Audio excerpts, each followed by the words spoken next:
Welcome back to another video, everyone. My name's Taj, and today I'm going to be talking about the launch event for Battle Spirits Saga that happened in London this past weekend. It was a European launch event, and I was invited to go and attend and take part. The tournament itself took place at ETC venues in the city of London. It was a fantastic conference facility, great open area here for players to just hang out before and in between rounds. The actual area to play games was fantastic as well. And I met one of the judges, Ben, from Yellow Card TCG. So, Yellow Card TCG. Yellow Card TCG. We've been playing JP Battle Spirits for a year and a half, so check us out. Excellent. Take care. There were lots of excited friends and players from other TCGs. Everyone was super hyped to get involved in Battle Spirits Saga, including the Wasi here and a few of our other friends. Like I said, this was a fantastic venue, really enjoyed it. We had a side vendor here, which was Brotherhood of Games. They do a great job supporting the card gaming community in London. Definitely check them out if you're in London. But awesome venue, and yeah, it was a great event. The game itself comprises of a special component called cores, which are used to power up your cards.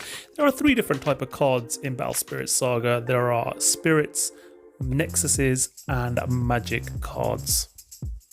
The game itself is based in a fantasy world made up of 6 different realms. There's a realm of forest, which consists of bugs, birds, and beasts. There's a realm of radiance, which consists of mascots. Then there's the world of water, consisting of giants. And then you have the realm of frost with machine beings. The realm of gloom is based on undead and devils, and finally the realm of flame consists of dragons. All of these realms have unique cores which make up the cards in the set that you play with, and it gives you an advantage for playing the same color. Obviously you can mix colors as you make decks, but it is beneficial to stick to 1 or 2 colors, as you will understand once you start playing the game. Okay, round 8 is over. See that gentleman walking behind me in the leather jacket? Well, he just slammed me 2-0. He had the Saga card that just obliterated me 2 rounds, 2 games very quickly. So I lost round 8. So I finished the day 4 wins, 4 losses. Happy with that. Not disappointed at all.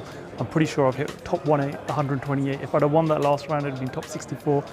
But who cares? Listen, I've had a wonderful day, and yeah, 4-4 was the final result. We're now going to get the standings in a little while. I'll let you guys know what position I finished in. So I ended up finishing in 77th, which I was super happy about, well above my expectation. This is actually now the finals. So this was between R2 on the left in the grey hoodie and Harry on the right in the mustard jumper. R2 was playing mono white with a splash one. I think he had 1 spirit, which was red. Harry was the same, except he had quite a few purple cards. I think he had about 4 purple cards in his deck. It was a wonderful final. R2 ended up winning it and taking the $15,000 prize. Oh, that's so cool! Oh my god! So cool! This is the Christian. Can I go on?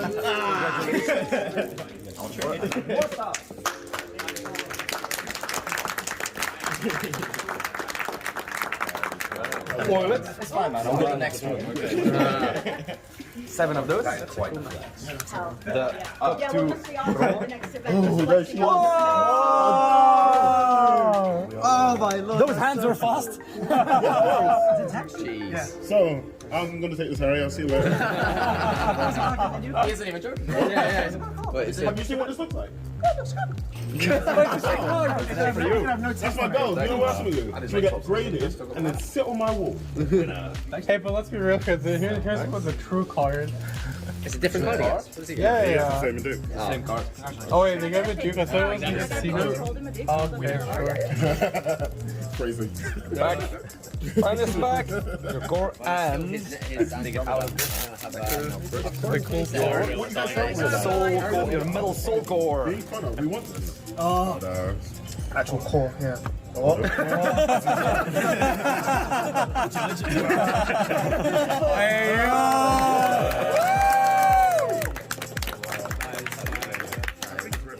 little trickster. answer there. Get a necklace without the answer. Graded soul core, anyone? Like this. Put it in a ring. Oh, it's the portal on the foil ring. Hey, that'd be so cool. Just attach it. Here's a summary of what R2 got for winning the tournament. Congratulations to Harry and R2 for being wonderful finalists. And I'm just going to go through the deck that I used for the tournament yesterday for the first round, first 8 rounds of Swiss pairing. I finished 77th, so pretty happy with that finish. Got me a prize winning finish. So let me go through my deck and show you what I had. So I had purple deck. My purple deck was a bit of a mixture of curse and core removal, so I called it Cursed Cores, and this is how it went. So I had Camelot Knight. I had 4 copies of this particular card. So Camelot Knight is a spirit that gains curse if it has the soul core on it.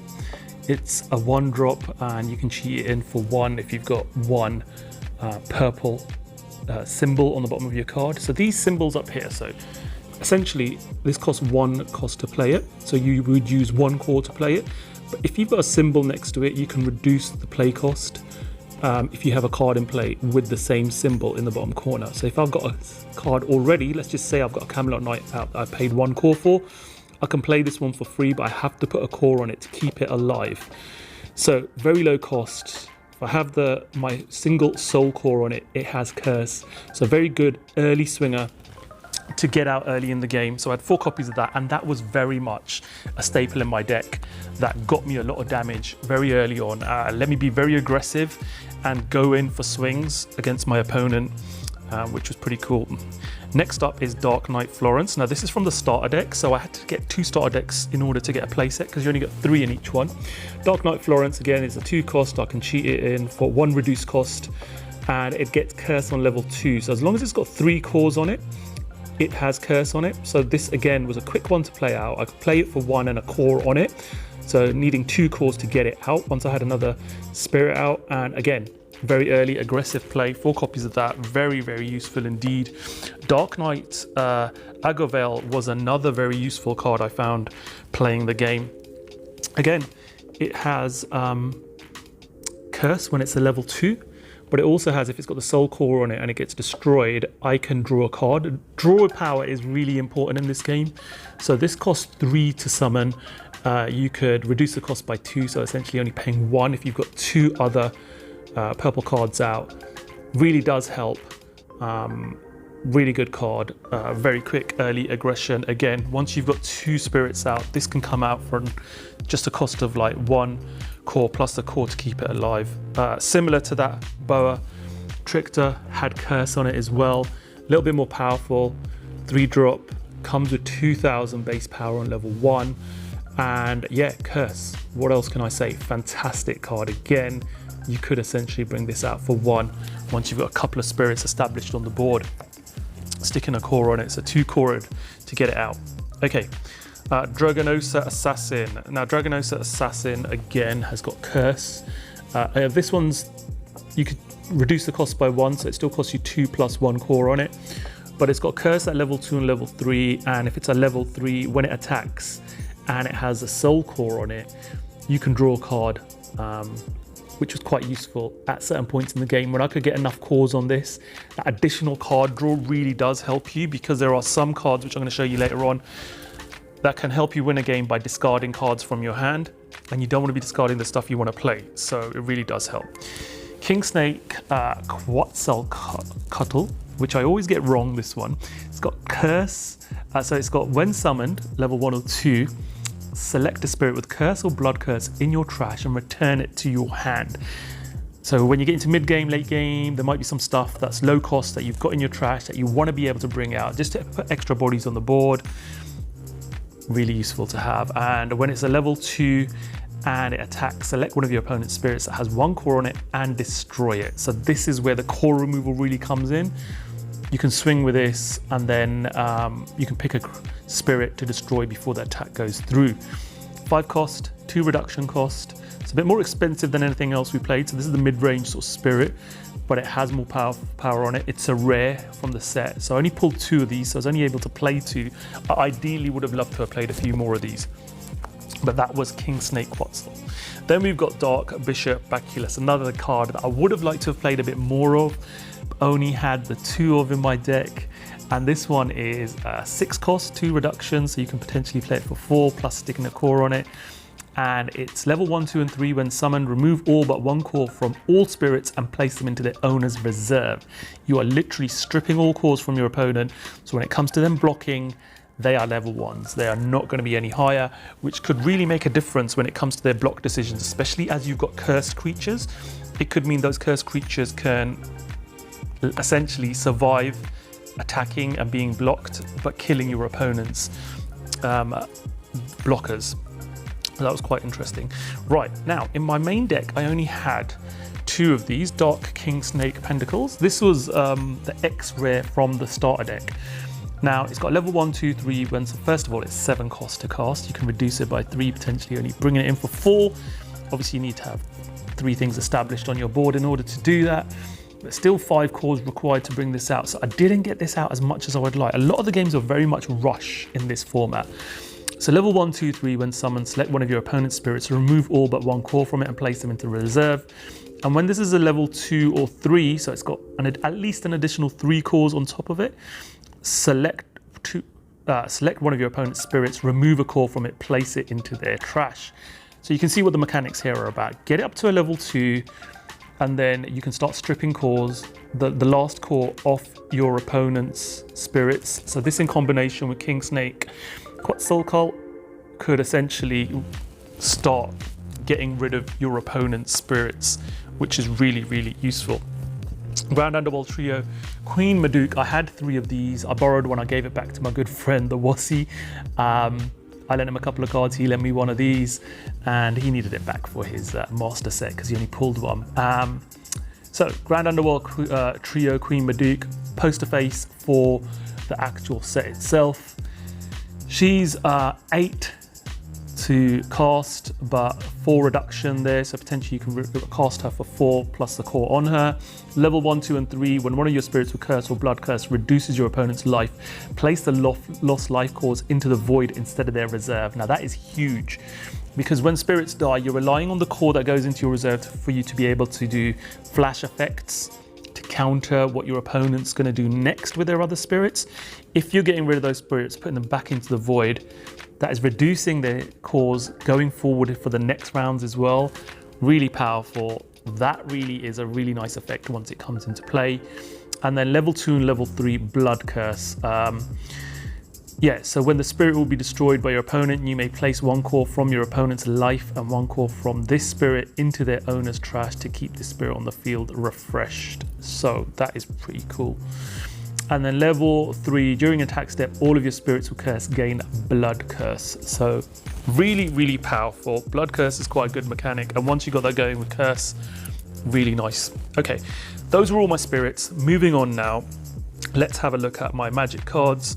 And Deadly Balance was a very, very, very useful card for me. So I could essentially, it's a 3 cost, but I could essentially pay 1 core to play this if I had 2 purple items on the board. It's got a main and a flash effect, so you can use it in flash. Your opponent selects one of their spirits, then select one of your spirits and destroy both spirits. Now this could work quite good if you've got something you want to chump off the board that you're happy to let go, to sacrifice it for getting rid of another person, your opponent's spirit. Paying 1 core for this, especially if they've got big bodies on the board and nothing else, and you're willing to sacrifice one of your smaller ones to get rid of that big body, really, really useful. So happy to have fought. I really, really desperately want the alt art of this. Such a nice looking card. So hoping to trade for that today on the final day. Core Theft, again, this is quite expensive playing it on its own, but it's a magic main flash effect. 4 cost, but you can reduce it by 3 to only pay 1 core if you still have 3 purple things on board, which is really useful. Select one of your opponent's spirits, then discard any number of cards and place 1 core from that spirit in their trash for each card you discarded. Really good combo with Dark King Snake Pentacles or with Dark Bishop Bacchus, because they're coming in play, reducing all of the cores from your opponent down to 1 core. So you can essentially activate this by trashing 1 card. You can then kill one of their spirits. Really, really useful. I found that effect really, really good. And then we come to our bursts. So a burst is goes into the burst zone, and you can literally trigger it for free when the burst conditions are met. So Star Blessed Draw, even though it's a red card, was really useful. So Adam, one of our friends, encouraged me to add this into my deck, and I was so glad he did. So you put it in your burst zone, and the great thing about this is, I'll talk about Absolute Ice Shield in a moment, but when you put something in your burst zone, everyone assumes it's Absolute Ice Shield. So you can bluff pretty much this as an Absolute Ice Shield, but it also has a really good effect as well. So when one of your spirit opponents resolves a spirit with when summoned effect, this triggers, and the burst trigger is draw 2 cards. You may then pay this card's cost to activate its main effect. In this case, it cost me 4 to activate the main effect. I probably wouldn't do that, but the main effect was draw 2 additional cards.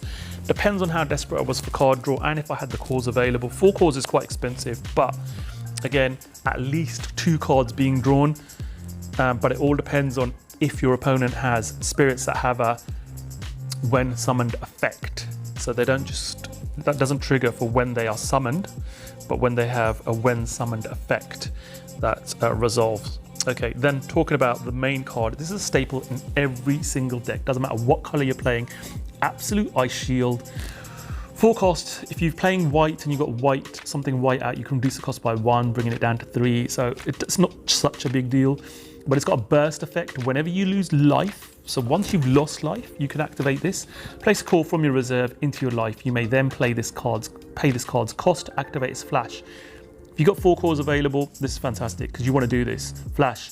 When this battle ends, end the attack step. You essentially could do this. So what you could do is, let's just say your opponent's got 6 spirits out, ready to swing at you. They come in with the first spirit. You don't block, no flash effects. Boom. Take the life. Burst. Boom. I'm paying 4 cores. Your attack's now over. Thank you very much. Back to me. You are now stopping potentially 5 attacks coming through. If you've got nothing on board, can be very, very influential because it then goes back to your turn. You get another core, refresh. You can start again. If you've got draw power, if you've got cards in your hand that you're ready to play, you can get your board state up to where you want it to be and then start attacking your opponent. Really catches some people off by surprise, but a lot of people expect it as well.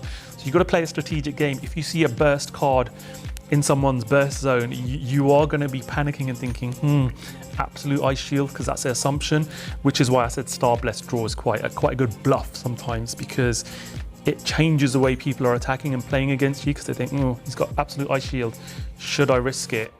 No attacks. Move on. Your turn. So that's quite good. Okay, only 2 Nexuses in this set. I played 4 copies of each. Rotting Swamp was the first one. 4 cost, 2 reduction, so you can bring it in for 2. It's got a level 1 and level 2 effect. During your attack step, draw a card when one of your spirits is destroyed. So it's only your attack step, so it's not when your opponent's attacking and you're blocking. So you've got to bear that in mind. So it can be useful in certain aspects. I found that when I was going really aggro, I was like, right, okay, this gives me draw power as well, so I'm happy with that. And if I had a Core Theft in play, I was like, great, it's giving me extra cards in hand that I can then use Core Theft to chump those cards if needed. It also had a level 2 effect where you had to have 3 cores on here, quite expensive, but once per turn, when one of your serpent spirits would be destroyed, you may discard a card to return it to your hand instead. So I was playing some serpents, Boa Trickster, a Dragonos Assassin, King Snake's a serpent, so you know, Dark King Snake, Pentacles. So a lot of the stuff from the starter deck as well were serpents. So it was useful. Half my deck, essentially, spirits were almost serpents. Okay, and then the final Nexus I was playing was Netherworld Depths. This thing is broken in purple. You have to play this card as a Nexus. Expensive at 6, but you can reduce it by 3, paying only 3 to bring it out. Level 1, level 2, draw a core card when one of your opponent's spirits is exhausted. That's right. So whenever your opponent attacks or blocks with a spirit, you draw a card. You get one of these out, great. You get 2 of these out. You're drawing 2 cards every time they're exhausting their spirits, which can be really, really valuable. And then if it's level 2, so it's got an additional 3 cores on it, when one of your spirits is blocked, you may pay 1 core from this Nexus to destroy your opponent's blocking spirit when this battle ends. Obviously, you might lose your spirit, but you're killing your opponent's spirit. So if you haven't got Curse on a spirit, you can trigger this. If you've got additional cores on it, quite useful. So I had 4 copies of that. So that was my main deck. And then I did have a side deck as well. So I'll go through the 10 cards in there. So that was my 50 card main deck. And then my side deck, I had another copy of this fella here, obviously Dark King Snake Pentacles, which is quite useful. I had 2 copies of Burst Venom, which is a magic card. There we go. So Burst Venom was a burst effect. When opponent destroys your spirit, select 1 spirit, remove all but 1 core from it and place them into the owner's reserve. You may then pay this card's cost to activate its main flash effect, which is select 1 spirit. It gains 2000 BP during this turn. Again, you know, could be good in certain circumstances. Didn't really draw into that, so I didn't play that. I had another couple of Star Blessed draws in my side as well. 2 of those red burst cards.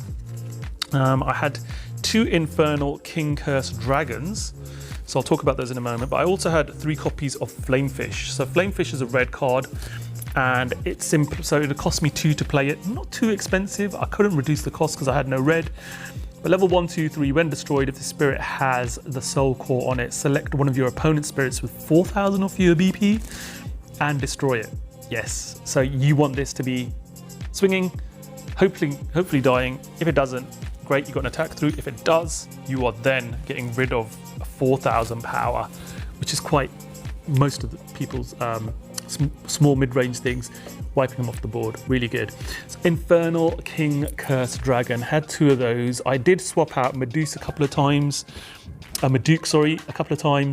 to play this, because this one is level 1 or level 2. First of all, it's 8 to play, 3 reductions. It's going to cost you 5 plus a core, 6 to bring it out. So quite late game, mid game. You're not going to get this out early. Level 1 or 2, remove 1 core each from all other spirits and place them into the owner's reserve. Then place a core from the void onto this spirit for each spirit destroyed by that effect. Really good. So that was the when summoned. And then if you have 4 cores on here, it's a level 2, sorry, and it's when this spirit attacks, select one of your opponent's spirits, remove all but 1 core from it and place them into their reserve. So yeah, good effects. Yeah, when you're comboing this with the Dark Bishop Bacchus, you're literally coming in with Dark Bishop Bacchus, reducing all of your opponent's spirits to 1 core on each. You want to make sure your spirits have got more than 1 core on when you do this, by the way. And then when this swings in, yeah, you know, first of all, you've got to make sure your spirits have got 3 cores on. So when you reduce them by 1, you're basically reducing yours to 2. Boom. You sort of get the idea. Yeah, really, really strong, powerful card. If you can pull it off. But I didn't pull that one off. So yeah, I went 4-4. Happy with my result. Finished 77th. So that's my deck. Hope you guys have enjoyed this profile video. I'll try and cover some more battle spirits going forward as well. Bandai, thank you so much for inviting me to this event. I really appreciated it, being here as an influencer, and I will be working with Bandai in the future, hopefully, on more battle spirit stuff. So do look forward to that, and I'll see you guys on another video. Take care. Bye.